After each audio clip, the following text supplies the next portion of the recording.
The 2019 draft preview episode of the Bears Talk Underground is brought to you by MyBookie. You know, guys, it is draft week. Draft night is Thursday.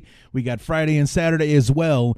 And if you think there's nothing to bet on draft night, you are so incorrect. Go to mybookie.ag right now, and you can get in on one of about 1 billion different prop bets they got going on. Who's the second overall pick going to be? The first DB drafted, the draft position for running back Josh Jacobs, Montez Sweat, Marquise Brown, the over-under on Dwayne Haskins' draft position. You name it, they have it. And this is only like the first 4 or 5 categories that I've stumbled upon. There are tons more on MyBookie. You know, between the in-game live betting, the endless props like the ones I just told you about, and fantasy sports wagers, there's something for everybody to get in on. And with the best player perks in the sportsbook business, they've been good to us, and I know that they'll be good to you. And they are hooking you guys up, my listeners, all month long. Visit mybookie.ag. Use the promo code BEARS100 when creating your account to claim your 50% sign-in bonus. Laying down $100, and now you've got $150 to play with. That's MyBookie, MYBOOKIE.AG. Promo code BEARS100. MyBookie. You play, you win, you get paid. And the episode is also brought to you by SeatGeek. Let SeatGeek take the confusion out of your ticket buying experience. Instead of shopping dozens of sites to find that best deal, let SeatGeek find it for you. Their app scans the web for the best deals to your favorite game, concert, or show and rates them on a scale of 0 to 10 to let you know if you're getting the best bang for your buck. A green dot is for great deals, yellow is for good deals, red dots, not so good. Use promo code ACAA as in Armchair All-Americans at checkout to receive your $20 off your first purchase. That's 2 free beers at the stadium on them. I would still go with hot dogs over beers, but that's just me. So what are you waiting for? That's promo code ACAA for $20 off your first purchase. SeatGeek. Life's an event. We have the tickets. And here we are with the schedule release, the path to Miami, and the road to get there has been laid down. So let's get to it.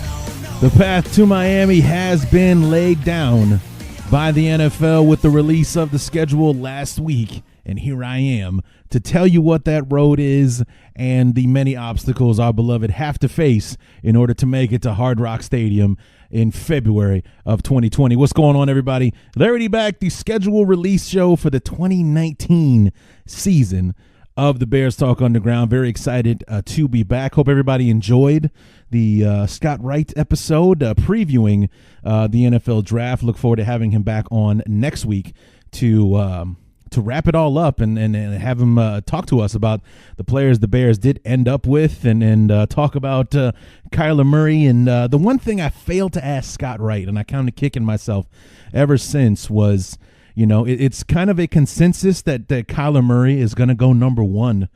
But is he the best player in the draft? I didn't get to ask Scott that, and I will ask him that when we have him back on next week to wrap up the draft. I think that's an important question that I failed to take advantage of. So anyway, we're not talking about the draft today. We are talking about the NFL releasing the schedule last week, and of course the joke being that they I think they announced it on Tuesday, and by Wednesday, before the annual kickoff release episode or shows on NFL Network and ESPN, I already knew what the schedule was.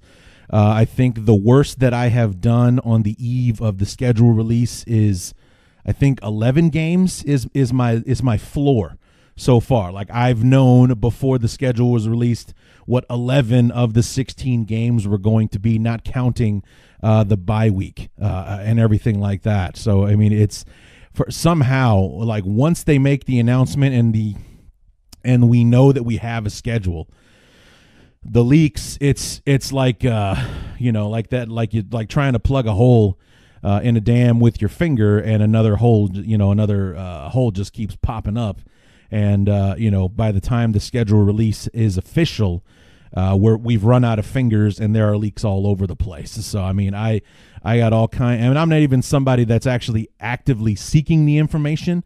If I just casually went on Twitter from Tuesday when the announcement was made until, right before because I interviewed Scott on Wednesday, the night that the shows was actually taking place. But at that point, there was no anticipation of it because I already knew what the schedule was. So it's not like, oh, Scott, we need to make this quick. I need to get onto ESPN or the NFL Network because they're releasing the schedule right now.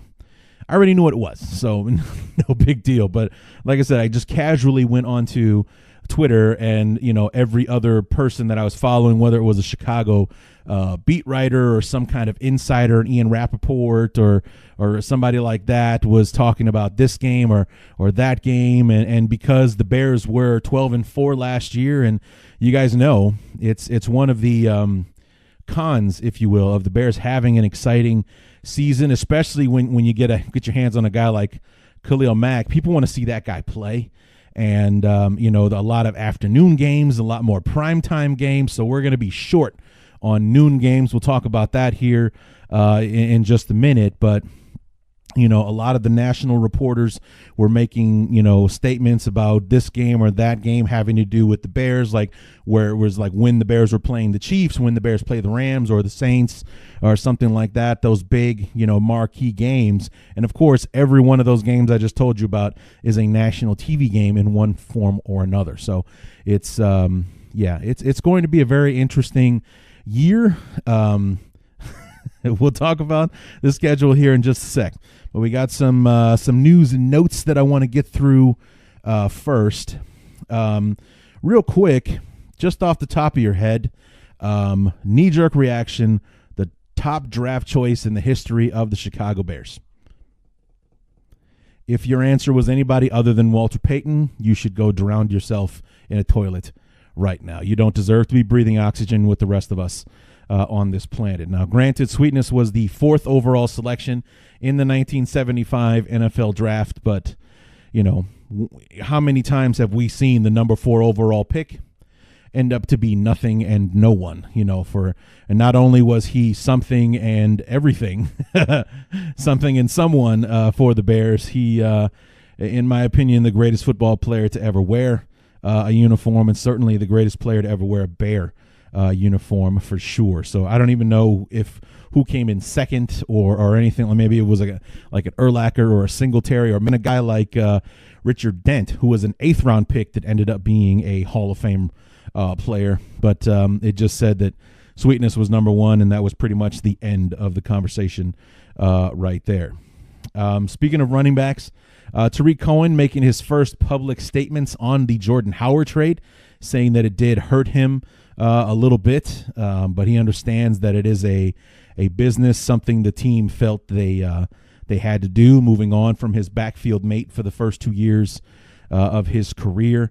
And he also said that he welcomes Mike Davis, our free agent signing, into the backfield with open arms. Didn't make any comment as to what the Bears may or may not do in the draft, or maybe we pick up somebody in free agency after the draft when the dust has settled. But Tariq Cohen is focused on 2019 and moving forward without his good friend and backfield mate Jordan Howard. So, and then there was an interesting couple of articles that I ran into as I buzz right through the news here real quick, and it was top 5 best and top 5 worst picks in Ryan Pace's tenure as our general manager. He's now entering his 5th season, and I would think that for the most part, we can agree he's had a lot more hits on the draft than misses, and that's why the Bears are in the position that they're in. That's why we don't have a 1st or a 2nd round pick, and yet I don't think really anybody in the Bear Nation is really panicking about that kind of thing. But let's go with the 5 worst, because I think they're pretty obvious, or not so much obvious as far as the names, but when you hear the names, you're like, yeah, that makes sense. Number 5 was Jordan Morgan, the 5th round pick in 2017. Quite frankly, the only choice in that draft that still isn't on the team. I don't think he didn't play it down his rookie year in 2017, failed to make the team last year, so there was a nothing pick right there. Number 4, Teo Fabaluje, a 6th-round offensive tackle in 2015, another guy who did not play it down for the Bears. Number 3, DeAndre Hall, 4th-round pick out of Northern Iowa in 2016. Had a very good preseason his rookie year, played here and there, had an interception in a game his rookie season in 2016, but overall, for someone who was looked upon to be versatile, the Bears also tried to get him in the mix at safety. It just didn't work out, and the Bears ended up trading him to Philly last year, which is why we have a 7th-round choice. We got that pick for DeAndre Hall. Number 2, Hronis Grasu, 3rd-round pick in 2015. And yeah, I gotta agree. It's unfortunate, but Hronis Grasu drafted in the 3rd round, started a bunch of games. I think he started more than half the season his rookie year. Came back in 2016. He was supposed to have like the off season of his life, maybe even put on a little bit of weight because he was getting beat up in the trenches, pushed around by nose tackles and defensive tackles that were heavier than him his rookie season. And on family weekend in 2016, I think one of the very first plays the Bears ran from scrimmage, he blew out his ACL and missed the entire 2016 season. And then 2017, he failed to make the team out of training camp. So just 2 years in, he's already off of the team. And then, of course, number 1, I don't think anyone would dispute that it's Kevin White. And while I wouldn't necessarily call it the worst pick by Ryan, I still kind of have this urge to, I don't know if you want to call it protect or defend Kevin White, because after 2018, my argument doesn't carry much weight because he had a whole season, he was healthy, and there were times when maybe Allen Robinson missed a game or Anthony Miller missed the game, and Kevin White was active and didn't fill in. He wasn't asked to be out on the field and do his thing. So my argument lost weight, but throughout the first 3 seasons going into 2018, I was like, the most frustrating part about Kevin White is that we still have no idea what kind of football player he is. We know he can't stay healthy to save his life, but as far as what are we actually missing? Are we missing a terrible football player, or are we missing the kid that we drafted, that dynamo that had over 100 catches and however many touchdowns and over 1,000 yards at West Virginia that made him a top 10 pick that the Bears couldn't pass up in 2015? Hopefully he'll be able to live up to some of his potential in Arizona, and under the tutelage of a guy like Larry Fitzgerald out there, he'll be able to show flashes of who he was and what made him a top 10 pick in 2015. But as far as the Bears is concerned, the Bears chapter in his career, it was a huge dud, and therefore the worst pick that Ryan Pace ever made. The top 5 picks, I don't think I'll surprise anybody when I say number 5, Roquan Smith, our 1st-rounder last year in 2018. Cody Whitehair, our 2nd-round pick in 2016, comes in at number 4. Eddie Goldman, our 2nd-round nose tackle, and seemingly like the only decent pick we made in 2015, is at number 3. And then number 2 and number 1 were both 4th-round choices in 2017. Tariq Cohen coming in at number 2, Eddie Jackson being number 1. Number 1 because I think Eddie Jackson is the best player that Ryan Pace has drafted. And, Eddie Jackson, I believe, he actually was picked a few picks before Tariq Cohen. But talk about tremendous value at 4 in his 2nd year. He is a first ballot all-pro player in his 2nd season, building on a fantastic rookie year, something that we as Bear fans haven't seen in a long time. We ever since the Mike Brown saga began, as far as when his injury started cutting his career to pieces, we've seen a lot of one-year wonders come in, and frankly, Adrian Amos was one of them. He had a really solid rookie season, and then his 2nd year, he kind of fell off the map to the point we felt we needed to go out and sign guys like Quentin Demps and things like that. And it was when Quentin Demps got hurt, Adrian Amos got his shot. He got his job back and didn't give it up. and now he's banked in. He's going to be a Green Bay Packer making almost $10 million a season now. But, I mean, we've had guys like Adrian Amos. I mean, guys that Jerry Angelo drafted that never saw the field that we were giving up high picks on. We had, abominations like Chris Conte on the field and doing things and not doing things over and over again. That son of a bitch. And, you guys know how I feel about Chris Conte. And if you don't, dig into the archives. There's plenty to be said. But we've had so many issues at the safety position, and we got a guy like Eddie Jackson, who was not a one-year wonder, who did improve exponentially from year one to year two. And I'm looking forward to seeing what kind of tricks he has up his sleeve in year number 3 in this similar but also new defensive system under Chuck Pagano now that Vic Fangio has moved on to coach the Broncos. So, and I'm also very interested to see when we pay Eddie Jackson, because I cannot see Ryan Pace letting him get away. Do we try to maybe talk to him? I think it's going to be after this season. I don't know how soon. Like, do we do it before free agency begins so we know what kind of cap space we're dealing with? Do we kind of do like Eddie Goldman and Akeem Hicks and sign him to a last second deal just before the season begins next year in 2020? I'm interested to see when we pay Eddie Jackson, because that's not a guy that Ryan Pace would is going to let get away. And if he does, then yeah, hellfire and brimstone from me, and I'm sure many, many other Bear fans, if we let economics be the reason that Eddie Jackson isn't a Bear until we put him into the ground. So anyway, those are the top 5 best and worst picks made by Ryan Pace as we head into this draft week. That seemed to be the theme of the information I was able to get my hands on this week. And now, for the reason that we're all here, the 2019 NFL schedule. For our beloved Chicago Bears, it's the NFC East, the AFC West, and first place teams this year. So let's go ahead and dig into it. What kind of, because guys, I have a gift for observation and seeing patterns and things. What was I able to see when I looked at the schedule and what the Bears have ahead of them in 2019?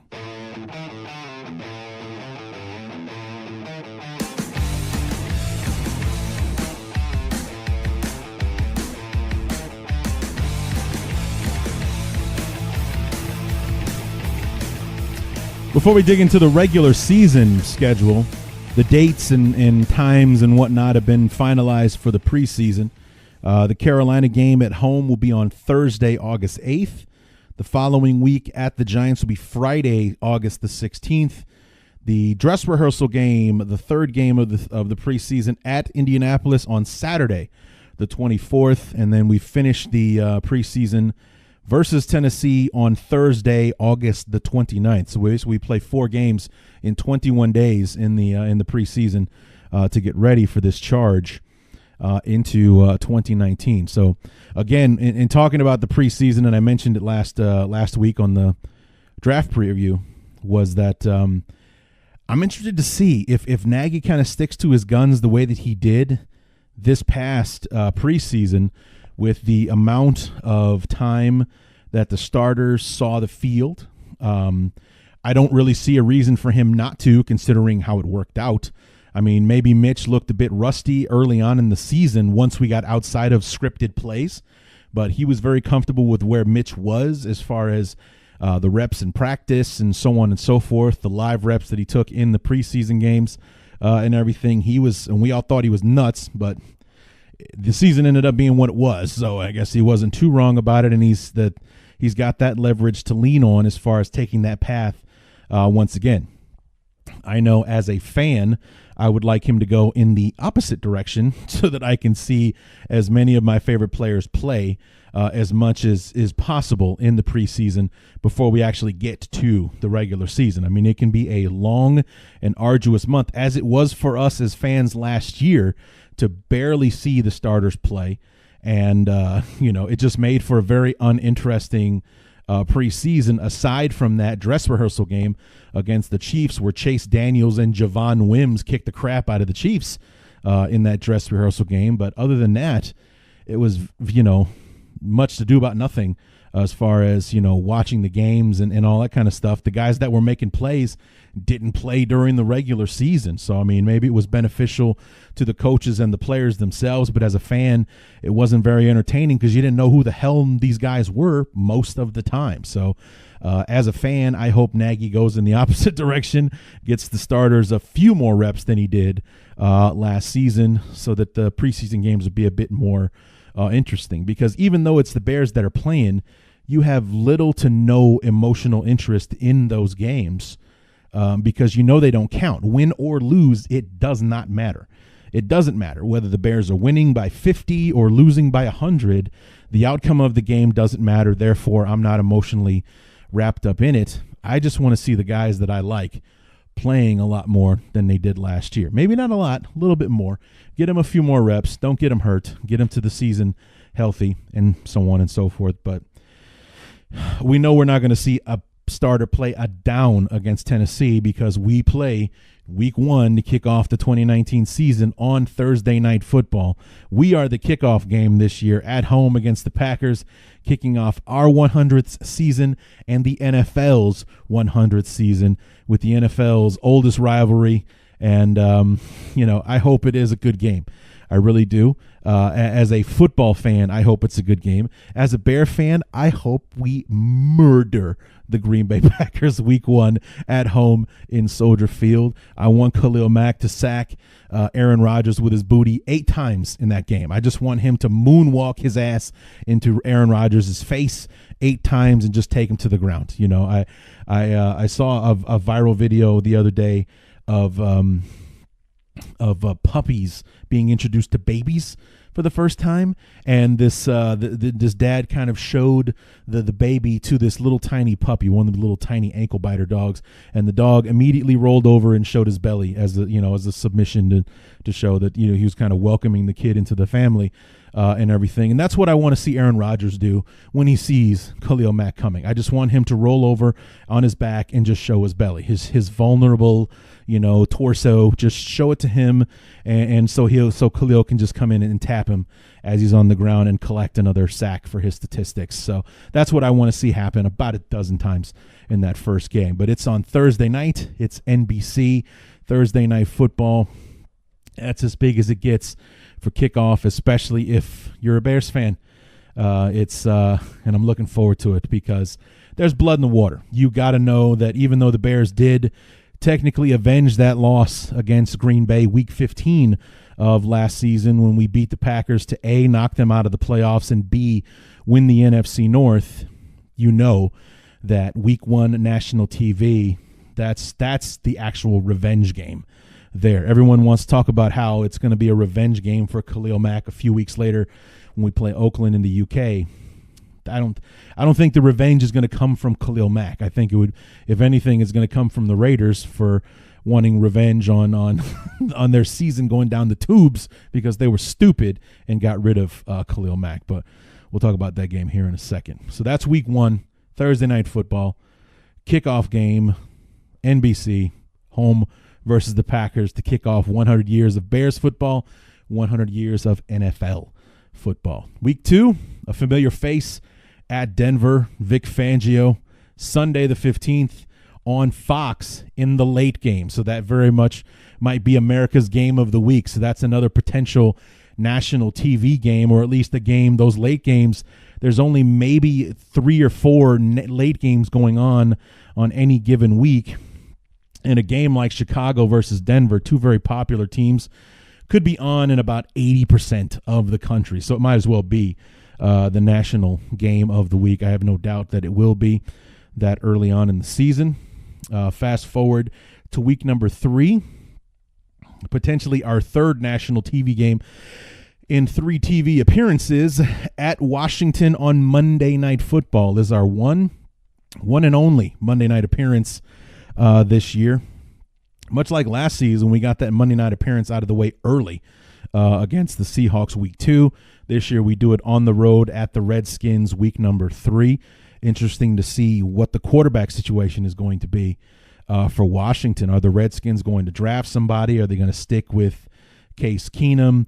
Will it kind of be a because week 3 last year we played the Arizona Cardinals, who had drafted Josh Rosen, and had Sam Bradford as their starting quarterback. And at the end of that football game, after the Bears had beaten Bradford into submission and turning over the ball 4 straight possessions there in the fourth quarter, Josh Rosen came out and was seemingly being looked at as possibly the savior for this football game in a very tight 16-14 contest. Maybe is that something that we could see? If the Redskins have a Dwayne Haskins or a Drew Lock or something like that fall into their lap there in the middle of the first round, will they pull the trigger on it? With the future of Alex Smith up in the air, and will he be able to recover from that devastating leg injury to ever play again? They traded for Case Keenum, and he's going to be their starter going in. Is he just a placeholder for whoever the Redskins possibly draft? And will that be any kind of factor in this game when they play the Bears week number 3? Moving on to week number 4, we're at home again. This time the Minnesota Vikings, a Sunday afternoon affair, another 3 o'clock start on CBS. So interesting NFC versus NFC matchup, having the Bears on CBS, and that's just CBS trying to get their piece of the Chicago market, because, Chicago, unlike New York and LA, doesn't have 2 teams. We just have the one, so they don't have the benefit of having the Chicago AFC team on their schedule, 16 weeks a year or whatever it is. They have to, they have to poach a game here and there on CBS, even if it is a NFC versus NFC game. They're going to have the Bears and the Vikings in that late afternoon game. I very highly anticipate the fact that Jim Nantz and Tony Romo will probably be calling that one on CBS. And then week 5, the much ballyhooed game, quote unquote, at Oakland in the UK. The Raiders will be the home team at Tottenham. I don't know how it's pronounced, but I've from the Chicago Bear UK groups that I belong to on Facebook. The word is that that Tottenham Stadium, even I believe it's the newer of the 2 facilities, but I also believe it is the smaller of the 2, which is probably not the best idea as far as the NFL is concerned, because I personally know that the contingent of Bear fans overseas is enormous. So why they would go with the smaller venue, I'm not really sure. Maybe they just did it because it's the premium new one or something. I don't know. But nonetheless, I know that a bunch of my UK followers, my UK listeners, were hoping that it would be at Wembley. It is going to be at Tottenham or Tottenheim or however the hell you pronounce that. Somebody help me out with that so I can pronounce it right, when we're playing that game in a few months.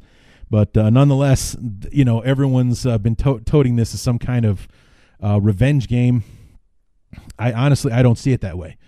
I don't know what the Bears or Khalil Mack could be avenging, if anything. In that one, I think it would be the Raiders that would probably be looking for more revenge, and just how embarrassing or how stupid they were made to look after the Khalil Mack trade. I mean, Khalil finished with either like a half sack less by himself than the Raiders compiled as a team last year. I think the Raiders had 13 sacks as a team.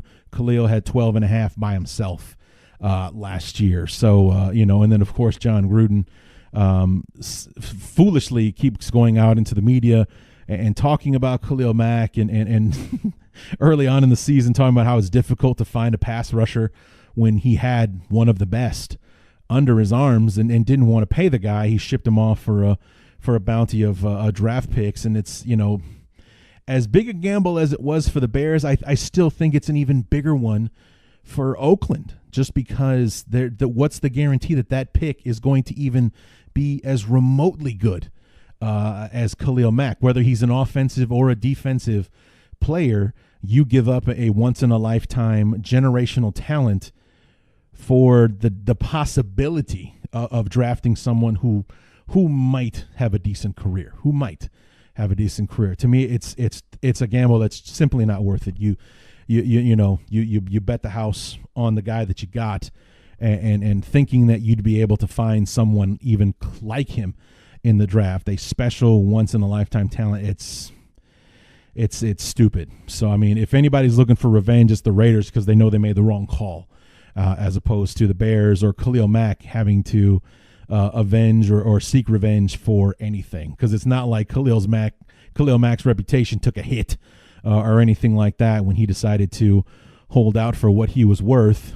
The Bears, paid what he was worth twice in money and draft picks to secure him and his future in a Bear uniform. So I've always kind of scoffed at the idea that this was a revenge game for Khalil Mack or the Bears or anything like that. It's like, if anything, it's got to be a revenge game for Oakland, because they still have egg on their face for making this deal. So Week 6 is a bye for us. So as opposed to 4 games and a bye last year, this year it's five games and a bye. So still a relatively early bye for us. Seemed to work out pretty okay for us last year. Hopefully Nagy will be better at byes than he was last year, because we had our bye week after Week 4, that huge game against the Tampa Bay Buccaneers, and then came out 2 weeks later and laid a dud against the Dolphins, a game that every Bear fan still wants back right now. And then after our mini bye after the Thanksgiving games, or was it prior? No, it was it was after the Thanksgiving game.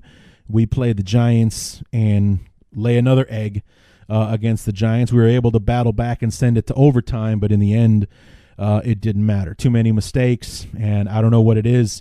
Hopefully Nagy will be better at bye weeks this year, so we can be a little bit more competitive, because our game coming out of the bye this year is not a game that the Bears will be expected to win, despite the fact that we're playing at home against the New Orleans Saints. It'll be another 3 o'clock game on Fox. By the way, the Oakland game in the UK is the first noon kickoff, and I'm here in the Midwest, so kickoff is noon for me. It's like 1 o'clock on the East Coast. It's noon here in the Midwest, so that's the first noon kickoff, is Week 5 against Oakland in the UK. Fast forward to Week 7 after the bye, another 3 o'clock game against the Saints on Fox, the late game, which I no doubt will be that game of the week for Fox. So we'll probably be getting a heavy dose of Joe Buck and Troy Aikman on that one.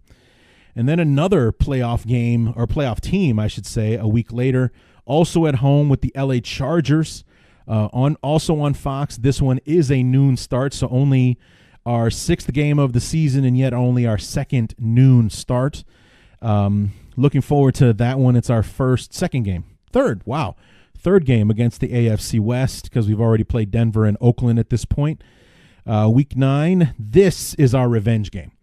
Unfortunately, it's taking place on the road at the Link in Philadelphia, but we get Week 9 at Philly on Sunday, November 3rd. This one also on Fox, another noon start. This is our revenge game. That's definitely a game that all Bear fans want back. Week number 10 is our first game against the Lions. 2nd year in a row, the Bears and the Lions don't face each other until Week 10. Sunday, November 10th, another NFC versus NFC CBS game. So both two of the Bears' NFC North battles taking place on CBS. So almost kind of like old school, like when all the NFC was on CBS. And now Detroit and Minnesota will both be home games on CBS for the Bears. Another noon start.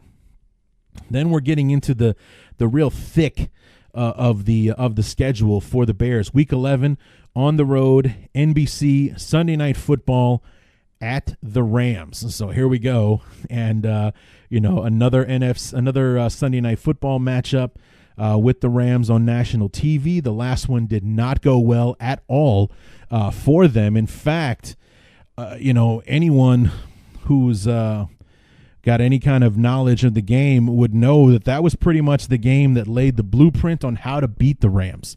And it's what the Patriots used to shut the Rams down in Super Bowl 53.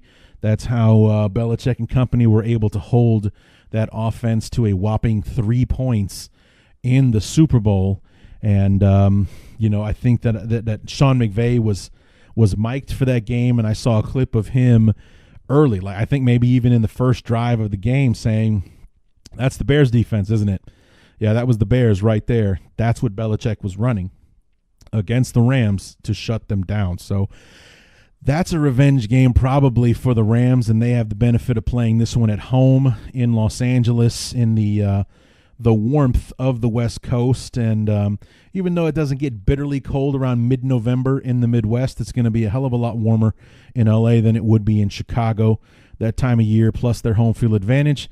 I anticipate the Coliseum being sold out for this one because there are plenty of Bear fans, including our good friend Tim Sanchez, who I don't doubt might be in attendance for that one. So that's Sunday Night Football, 7:20 start for that one on NBC against the Rams, Week 11.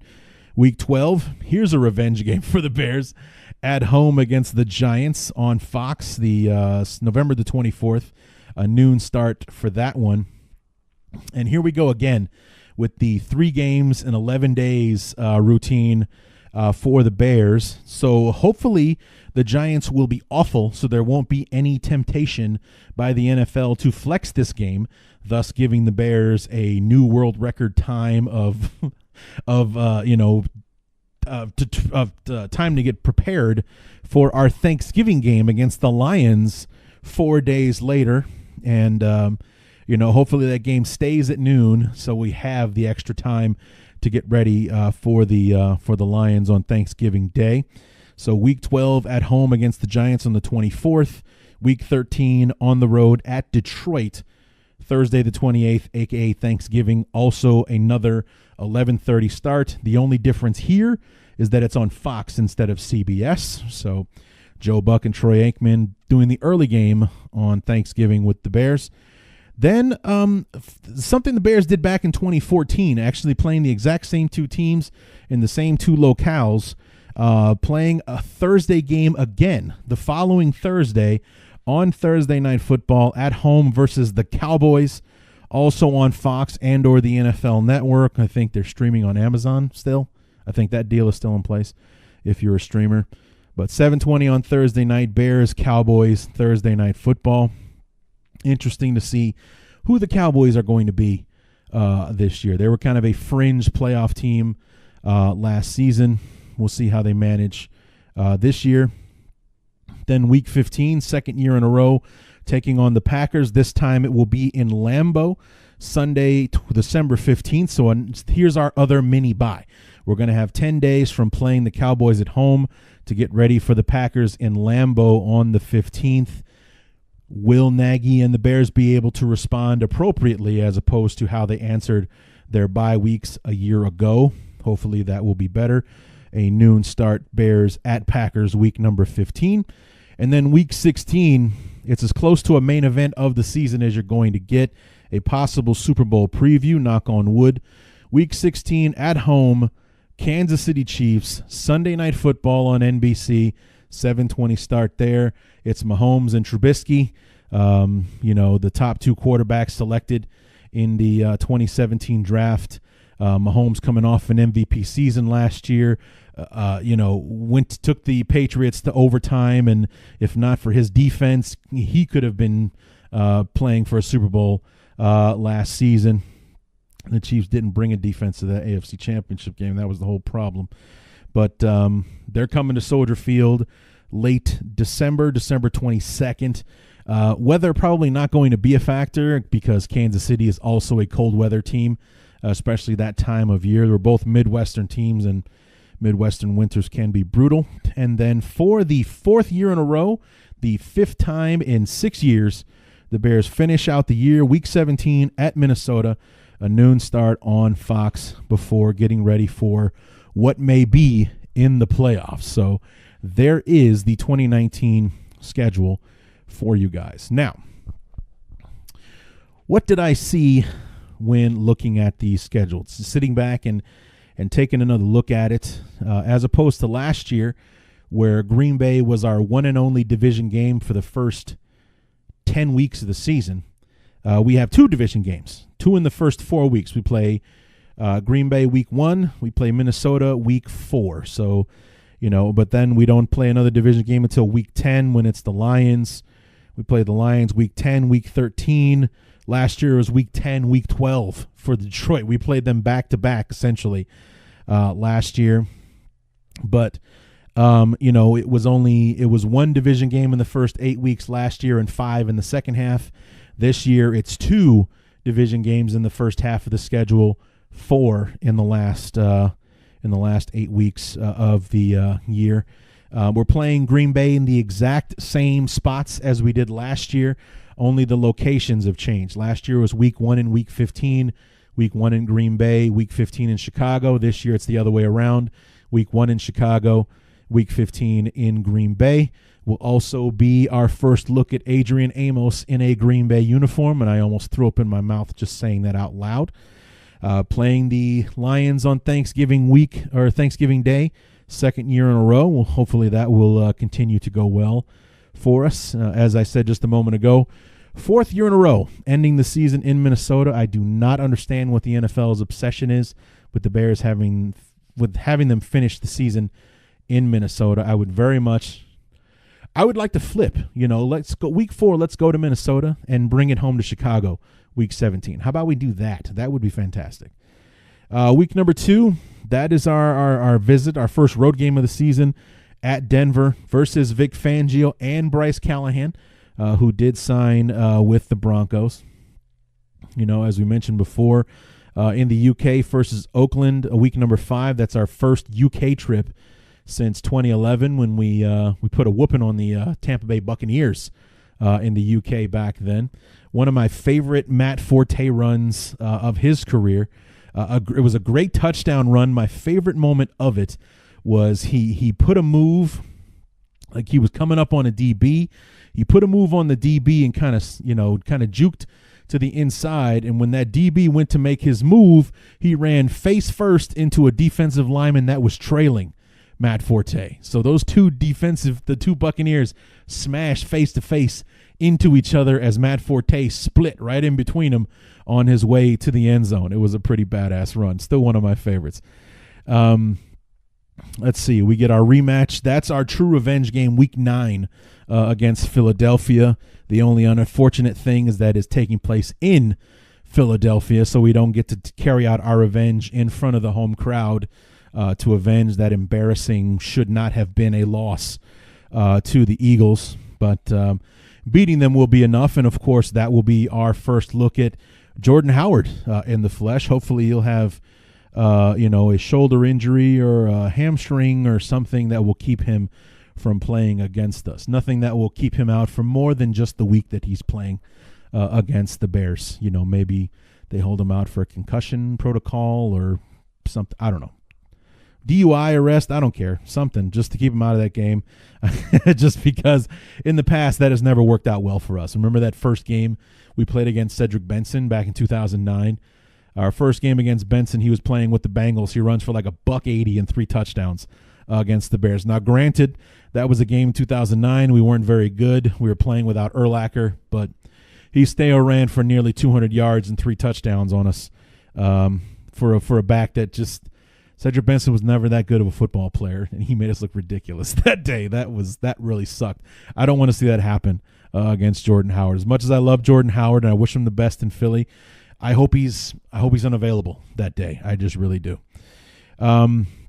We have 3 Thursday night games on the schedule, but only one of them is an actual official Thursday night game. We have the kickoff game on Thursday night. That is not technically a Thursday night game on NBC with Al Michaels and Collinsworth. Not really looking forward to that, but what are you going to do, especially with Aaron Rodgers and the whole, you guys know the story about how I felt about Collinsworth and Michaels feeding into the mythology that was, he can't even put weight on the leg and he's still out there slinging it around or anything. It just got so ridiculous. It was comical by the end of the night is what it was. But, hopefully the Bears defense will shut all that down. So there'll just be praise and commentary for Khalil Mack and the Bear defense as opposed to Aaron Rodgers doing anything remotely fantastic week 1. The other Thursday game would be the Thanksgiving game against the Lions. That's an 11:30 kickoff here in the Midwest, so another early start. And then the only official Thursday night game the Bears play is the following week on Thursday night against the Cowboys at Soldier Field. We have no noon games until week 5, and we only have 7 scheduled for the season. There are a few potentials for flexing. I could see the Chargers or the Eagles game, week 8, week 9. Those could be flexed into the Sunday night spot. At Green Bay, week 15, that's a great candidate for Sunday night football. And also, don't sleep on the Vikings, or don't sleep on them too much. It's a divisional game. You never know where the Vikings might be. They were in the division until we beat them on Sunday Night Football. They never really recovered from that, which was,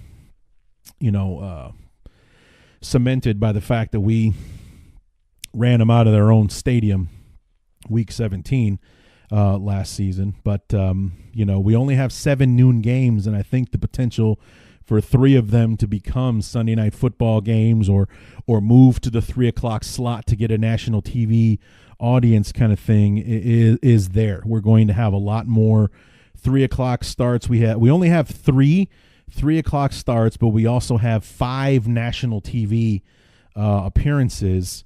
And I said 9 if you count late games and Thanksgiving. So the Bears, more than half their schedule will be played in a much larger, not really regional audience this year. The Bears and their opponents that they're playing, the Broncos, the Saints, and the Vikings, will probably get the heavier or the more widely distributed afternoon game in all 3 of those instances, as opposed to who else they'd be up against that week. So, the Bears have a potential for as many as 9 games, and that's not counting the noon games that could be flexed into something, the ones that I just detailed a moment ago. And as I said before, back-to-back Thursday games.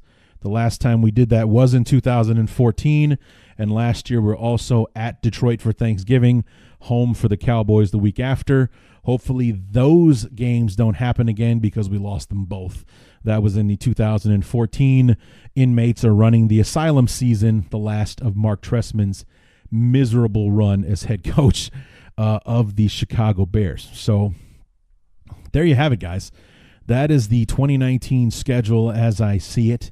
It's on paper, it's probably scarier than it will actually end up being. It happens every year. The Bears were supposed to have one of the toughest schedules in football last year, and look how we ran through it. I think the thing that most people aren't taking into account is the thing that we as Bear fans didn't really expect last year. Like, we expected the Bears to be a better football team, because of the fact that we actually spent money and signed some offensive talent as opposed to just hoping for the best in 2017 the way we did under Fox and dumbass Loggins. And, so we had a more talented team on paper automatically year 2 for our quarterback. And, we had this guy that was known as an offensive guru of types and works well with quarterbacks and young quarterbacks and things like that. Spent his last season in Kansas City grooming Patrick Mahomes and getting him ready to take over the mantle at quarterback there in Kansas City. Learned under a great mentor in Andy Reid, who, despite his lack of championship rings, is not lacking in success. He's been a huge success in Kansas City, as he was in Philadelphia before his time ran out there with the Eagles, and Nagy was with him for all of it. He was with Andy Reid for the majority of his time in Philadelphia, or the last, I think, 4 or 5 years or so, and then his entire run until last season with the Chiefs. Nagy was working his way up the chain in the coaching staff as well. So there's that teacher versus mentor, or teacher versus student matchup, week 16 on Sunday Night Football that I forgot to mention. Reid versus Nagy, week 16. That's going to be a huge game. Maybe not so much as far as because it's an NFC versus AFC matchup. It's not going to have much of an impact on, conference or anything like that. But that late in the season, for both of those teams they're both Super Bowl contenders right now, that could be huge as far as seeding and, could the Bears clinch the title or the division, or could, be playing for a number one seed and all that kind of stuff. That is a huge game if everything goes the way people expect. That's going to be a monster game for both teams late in the year. It's going to be big game for them. So, but the thing that I don't think even we as Bear fans accounted for last year or could expect was the impact that Nagy himself was going to have on the team. That's where the extra wins came from, guys, was just something that Tressman didn't have, something that Fox didn't have, which was the ability to get the players to respond in such a way that they would run through a steel wall if you asked them to. And that's exactly what those guys did for Nagy last year. Nagy was a big selling point in getting guys like Clinton Dix and Cordero Patterson to take pay cuts to come to Chicago. That's why Buster Skrine, was looking forward to being a Bear. And Chicago has become a destination in the NFL now. How about that? Instead of being a place where you maybe you go in to get a quick payday, or if you're a particular kind of player like Muhsin Muhammad back in the day said, Chicago is where wide receivers go to die. Well, it was true at the time, but it's, now it's where you go. That's why Allen Robinson signed with us last year when he could have gone to Green Bay to play with Aaron Rodgers. He instead decided to come play for Nagy and take his chances with Mitch Trubisky. So, that worked out for him. It worked out for us. And we're expecting big things from Allen Robinson this year, who's now got another year under his belt away from that ACL injury. What will it all be for year two for Trey Burton? What will it be year two for all these guys together? Because that was another reason why I've been leaning so heavily on 2019 being a big year for the Bears, is because, OTA started last week, voluntary workouts started last week. I didn't hear anything about someone not reporting last year, so I assume that means we had 100% attendance, 100% participation, and these guys want to be there. Nobody's there. I really don't think anybody would be there just to get a workout bonus that's in their contract or anything like that. That would kind of be like icing on the cake. It's like they're coming because they want to get ready for 2019. They're expecting things to happen in 2019. And if I happen to make an extra $50,000 this year because I showed up to the workouts, that'll pay for our vacation this year, or that renovation that the wife wants to do on the kitchen or something like that. It won't be the incentive for you showing up. The incentive is getting better and preparing to make the run that everyone thinks you're going to make in 2019. So I don't think that we took into account the effect Nagy would have on the players and how his leadership would propel this team. The thing that made the Bears so exciting last year is that we were in every single game, even the ones that we lost, the Green Bay game, Miami, New England, and even in the Giants game. I mean, that was the one that actually looked the most dire for us. We're down 10. Offense can't get anything going, and yet somehow we rattle off 10 points to score the game-tying touchdown as literally as the clock strikes zero in regulation. We go to overtime. We come up short, but it's like we were in an overtime game that, 90 seconds prior, there's no way this is going to overtime, and somehow the Bears fought back and got themselves in the position to give themselves a shot to win the game, and we still came up short. We were down 14 against New England, and we were 1 yard away from Kevin White tying the game up to send it to overtime or possibly a 2-point conversion. Matt Nagy would not confess as to what he would have done had Kevin White actually scored.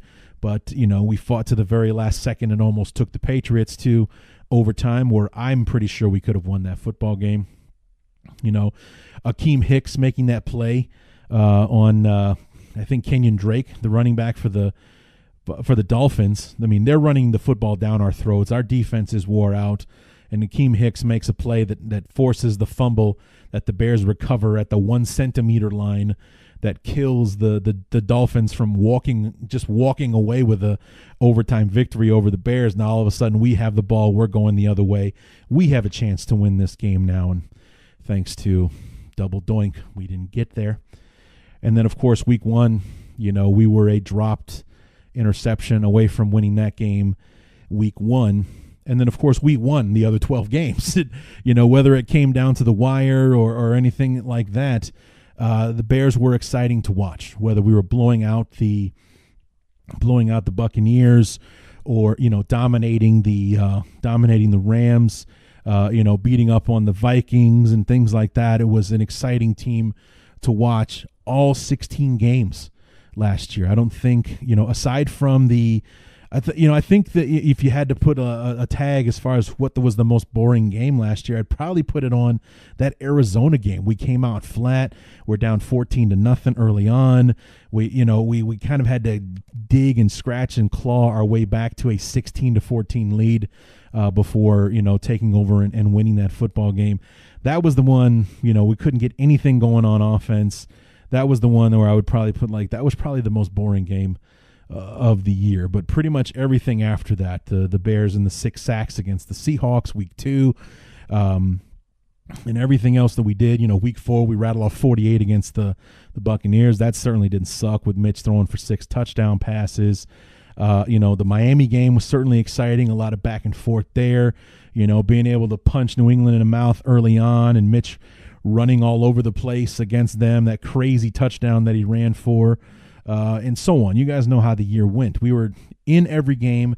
We were an exciting team to watch, and hopefully that's the football that we'll be playing in 2019 to go along with the wins and such that get the Bears in a position to have something to say about how the 2019 season is going to unfold. So there it is. And this is kind of a bittersweet thing because the schedule has been released. We've done our analysis and our looking back and whatnot. I'm not going to make the mistake of doing wins and losses or anything like that. It's just way too early right now for that. So that is not going to be a part of this show. But with the schedule release, that means that the draft is not far behind. And then, of course, after the draft, it's pretty much radio silence until the preseason begins, until training camp kicks off and the actual season starts to get underway. There aren't any really big milestones between now and the start of training camp. I mean, you have OTAs and all that kind of stuff, but we don't get to see any of that stuff. They don't let cameras in or, media in for that. Maybe the press gets to talk to players after practice and whatnot, but then none of that stuff is televised or anything. You have your June 1st cuts, but most of those have been made and designated as June 1st cuts. So you already know what's going to happen there and everything. And it's, there's not much that's going to be happening after this weekend until the preseason begins and some of the games get underway and what have you. So, but rest assured, that does mean that we are entering that period where I have to busy myself between the end of the draft and the beginning of the preseason. So after taking a short break after the draft, our opponent preview episodes will begin, and we will start with the first place finishers. So our same place opponents for the first time in 4 years will not be fourth place finishers like the Buccaneers and the Giants. This year it will be the Saints and the Rams. So we're starting with heavy hitters this year, and the first 2 teams that we're going to be talking to will be the guys that played in the most controversial game of the season. And because of that game, we have a ruling from the NFL that I'm not a fan of, with the whole instant replay on pass interference and whatnot. Not a fan of that at all. And I'm sure we will hear both sides of the argument in those 2 weeks when we talk to our Saints and LA Rams representatives, respectively. And then we'll start with the AFC West. So the Chargers, the Chiefs, the Raiders, and the Broncos. We'll move on to the NFC East. And did I say AFC West? I did say AFC West. NFC East. And then, of course, as always, we finish with the NFC North and our beloved Chicago Bears. So those 14 shows are coming. They usually start around Memorial Day, so the last week or so in May, and then they drop every few days or so, anywhere from 3 to 5 days afterwards. Another episode comes along with another opponent preview talking about, the Chiefs this time. Then it'll be the Raiders and so on and so forth. So you have those. There's a lot of mixed feelings about those episodes. You guys talk to me about it every year. Some of you are like, why are we talking about because I remember one in particular. Why are we talking about the Steelers for an hour on a Bears show? Well, then those shows aren't for you. And if you don't want to listen, I am definitely okay with that. I do that myself quite often as far as cherry picking which episodes of my favorite podcasts that I listen to. I use Joe Rogan as an example all the time. Joe Rogan's a great comedian. He's a commentator for the UFC. He's a very interesting and funny guy. I tend not to, but he's also very big into like health and fitness and science and social commentary and things like that. So he's always got some psychology professor from some random university or some doctor that studies sleep or whatever. I tend not to listen to those episodes, but anytime that he has like a Tom Segura or another comedian or an actor or maybe even a UFC fighter, those are the shows that I tend to listen to. So those are the ones that I'll tune in for. So if you're not a big fan of listening to me and my guest talk about the Chiefs for 45 minutes, then tune in next week when we talk about the Raiders, or wait a few weeks and when I have Lauren Cox back on to help me preview the Bears at the end, just before the training camp gets started, because that's usually how I time it out. We start around the end of May on Memorial Day weekend, somewhere in that area, and we go through, and I usually drop my last episode about a week or two before training camp actually starts, and then I have a break from there until the first game of the preseason. Then we come back with the preseason review episodes, and then from there we dive right into the season, and it's 2 shows a week until the season is over. So that's how the rest of 2019 is going to go. We're going to have our opponent preview episodes. They're going to be hitting you hard and heavy with those. If you guys have been missing the show in this off season, something that I hope to change next year, because as much as I enjoy the free time and the carefree of not having to do a show twice a week, I miss it. I really do, because when I come back and do an episode, I can't wait to do another one. But I'm kind of stuck in this pattern where I don't have a reason to come back, and I don't quite have it in me to do what like Lauren Cox does on Locked On Bears. He's still doing like 3 or 4 episodes a week. So if you're a fan, if you enjoy listening to when Lauren's on the show, check out his podcast, Locked On Bears. It's only about a half hour each time. But he's like picking a specific subject and talking about that for a half hour. I don't know if I could do that. I mean, maybe next season I'll try to at least do 1 show a week during the off season, just to stay regular and keep you guys coming back. But we'll have to wait and see about that. I've been talking to some friends, some other podcasters about ideas on what to do. I've got some ideas, but we'll see if any of them come to light next off season. But once we get into these opponent preview episodes, then it's going to be hot and heavy until about the middle of July. So about 6-7 weeks straight. You're getting about at least 2 episodes a week, about 3 or 4 days apart, a different team that we're previewing pretty much for an entire hour. And talking about last season, the transactions, the drafts, any major storylines coming along with that team. And we've got a lot of really interesting opponents this year. We get to talk to the Raiders. We get to talk to the Chiefs and the Chargers and the Broncos. Those are all interesting just on the surface. You got Kansas City, Mahomes, Andy Reid, the whole teacher-student thing. You got the Raiders, the Khalil Mack trade. John Gruden, has this guy lost his mind? Or is he just taking advantage of the fact he's got one of the most secure contracts in football right now? The Broncos with Vic Fangio and how he's going to do, even though he's a first-time head coach. He's a 60-year-old first-time head coach, a new quarterback in Joe Flacco. Do they pull the trigger and draft a quarterback out there? And then you have the Chargers, year number 600 of the Phillip Rivers era. They have yet to make a Super Bowl or anything like that with Phillip Rivers. The sand is running out of the hourglass on that one. Did they make the moves necessary to return to the playoffs and make an honest run at this thing before Phillip Rivers runs out of time? That's the AFC West. I mean, all of that is just the AFC West. And, of course, we have the NFC East with the Giants, and, they're still plugging away with Eli. Do they draft the heir apparent to Eli in the draft this year? They got 2 first-round picks, and they traded away OBJ. Odell Beckham Jr., they traded him away to get that second first-round pick. How is that going to do? They didn't want to take on OBJ's contract, and then they give a bunch of money to Golden Tate, of all people, to sign with them. How crazy. Philadelphia, that show just writes itself. Not only do we have the double doink and this ridiculous playoff game, but we also gave them Jordan Howard for a conditional draft pick in 2020.